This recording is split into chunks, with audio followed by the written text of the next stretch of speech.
OMG! Sira na naman ang ating battery drill na in-order natin last year. Kaya yan, nap-order na naman tayo ng barena. Sana na naman this time is very reliable na tong nakuha natin. So, tetestingin na natin tong brand na to kasi nabasa natin sa mga feedback comment. Napakaganda rin itong brand na to. Tsaka brushless to yung motor nito brushless na di ko lang alam yung masyadong terminology ito. Pero nung nakita ko yung appearance niya, maganda naman, mabigat. Tapos yung kanyang yung yan yung hinawakan ko yung pinaka tang niya, bakal na yan kasi yung mga nauna kong barena, plastic. Kaya pag sumasabit siya sa mga bakal, pag nag-drill ako, parang medyo nasisira.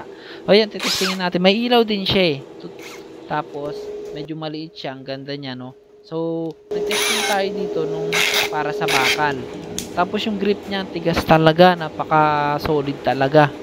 Mararamdaman mo talagang matibay. Kaya nung na-try ko nga ito sa bakal, nakailan pa lang ako dyan, 19 pa lang yung power ko, pero grabe na talaga guys. Hindi ko pa masyadong binidiin yan, pero grabe, kayang-kaya nga bumutas. Yung bakal na yan, 1.5 mm yung thickness niyan, pero wala niyang kahirap-hirap binutas.